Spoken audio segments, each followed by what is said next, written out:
There's that one thing in every industry that if a company doesn't make it, they're just leaving money on the table. For car companies, it's the SUV. For speaker companies, it's headphones. And for watch companies, it's a watch inspired by the 70s. Tudor is no exception. Only here, it's their entry-level watch, and somehow it's managed to fly under the radar. Welcome to the Tudor Quarter Pounder. Looking to buy, sell, or exchange a premium watch? Visit Watchfinder, the pre-owned watch specialist. It used to be that 60% of our viewers weren't subscribed. Thanks to you, we've got that down to 55%, but there's still a long way to go. Please help us keep this channel going by making sure to click that subscribe button and hit the notification bell too so you don't miss out. Thank you. Oh great. Just what the world needs. Another Royal Oak ripoff. In the same way our great sports car makers crumbled in the wake of pressure to build big, lumbering SUVs, Tudor has fallen for watchmaking's hottest property. It's no coincidence that 2020 was the time it chose to take that leap. What with every other watch even vaguely this shape flying off shelves like Paranormal Activity, even Casio's G-Shock wasn't immune to the thirst for angular cases and integrated bracelets. But here's the thing, those sports car SUVs are actually pretty damn good. The Macan is basically a hot hatch, the Cayenne Turbo GT is an absolute nutter, and the Urus is a Lamborghini you don't have to leave your family behind with. Turns out that, in the real world, sports utility vehicles are actually pretty fantastic, fun, and here's the real kicker, you actually get the opportunity to drive and enjoy them. So before going too hard and heavy on Tudor for following suit with this seemingly thoughtless trend, it's worth remembering that if people buy it and enjoy it, that's all the reason it needs to exist. A watch manufacturer doesn't need our permission to make watches it wants to, it just needs to make a profit. If you needed any more justification as to why this watch exists in Tudor's lineup, let's take a look back to the original era of this watch's design, to the incredibly rare 1970 Rolex 5100. Yes, that's 1970 as in before the 1972 Royal Oak and before the 1976 Nautilus.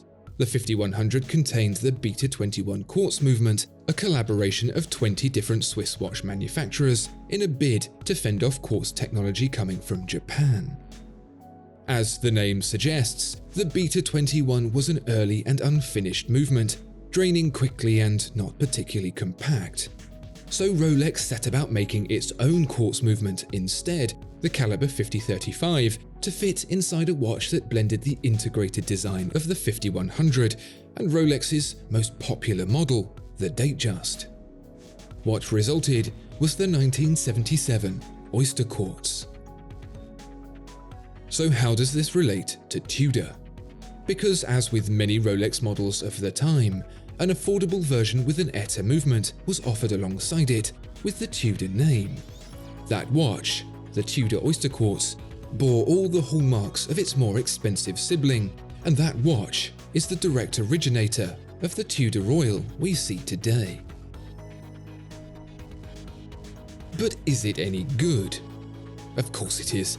It's a Tudor. If there's one thing the Rolex sub-brand knows how to do, it's build solid watches. This is a watch that's had great care and attention put into the details, things most would ordinarily miss.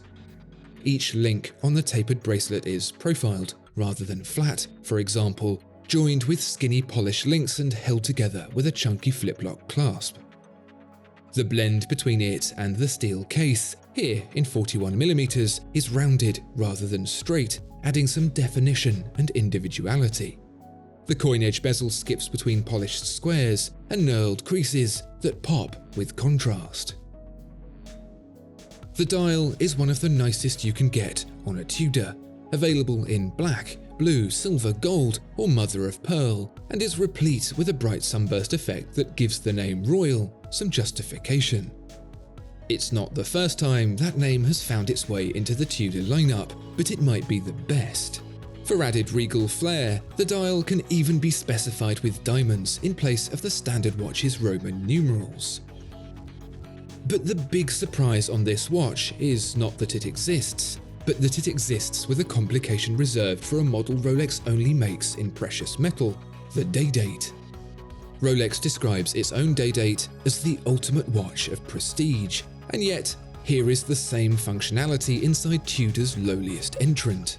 You even get, and I've not seen this on any other modern Tudor, a crown that most closely resembles an original Rolex one, emblazoned with the Tudor shield and perhaps a nod back to the close pairing of the two brands' oyster quartz watches. As you'd expect with a Rolex brand product, you can rest easy knowing that every detail has been considered to the finest degree. If there's one thing Tudor does extremely well, it's undercut all its competitors on build quality, and the Royal is absolutely no exception. By this point, it's almost expected for it to blow its rivals out the water on this front. I'm convinced Rolex is running skinnier margins than it would ordinarily do to backfill the gap it left behind with its ever more expensive Halo brand in a bid to crush similarly priced watches. I suppose we will have to wait and see. But until we do, the Royal is here now, and it's demanding your attention. It's pitched squarely at the graduate, the first-time bonus, anyone, to be honest, with an aspiration. Because if Rolex is the brand people buy when they've made it, Tudor has become the brand they wear when they're on their way. So exactly just how much does this Tudor Royal cost? We know Tudor already pitches the majority of its watches at entry-level prices, and this is the entry-level watch of this entry-level brand. But even then, a starting price for the 34mm version of £1,660 seems a lot less than expected. If you spent as much as you could on a 41mm version that was blessed with genuine yellow gold on the bezel, crown and bracelet centerlinks, with genuine diamonds on the dial, you'd still only be spending £3,000. And if neither of those combinations appeal to you, believe me, there are plenty to pick and choose from. Cases start at 28mm and go through 34, 38 and 41mm, but bear in mind it's only the 41mm version that gets the day complication as well. You have a choice of steel or steel and gold for the case and bracelet and dial. I've already mentioned the diamonds and the dial colours. What this all amounts to is 52 different permutations for the Royal, with the one you see here asking £1,730. I know the thick end of £2,000 isn't peanuts, but I almost wonder if this watch's under-the-radar persona has been earned partly because it's almost too cheap. For the same price, you'd be comparing against a Longines or an Oris, brands that both try and fail to carry the same cachet Tudor has managed to drum up in the last decade. Nothing wrong with either of those brands, both are extremely good, but I already know without asking which the average person on the street would take. Part of the value comes from Tudor's use of Solita movements rather than its own in-house movements, harking back to the origins of Tudor when Rolex peddled them with ETA movements instead. Due to various legal blah blah, Solita has effectively replaced ETA outside of the Swatch Group brands, making ETA movements whose designs have since fallen into the public domain. I would say that makes the value about right, but my barometer for value these days seems to be massively out of whack. In isolation, perhaps that's true, until it becomes apparent that watches like Breitling's Navitimer 41 Automatic are powered by similar movements for twice the price.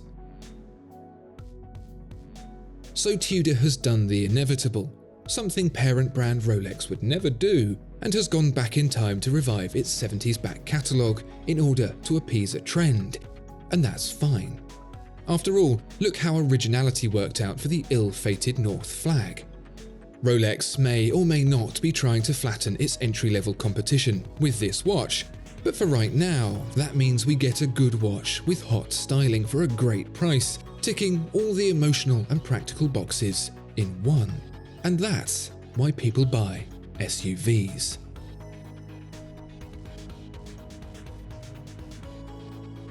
Discover more exceptional watches at Watchfinder.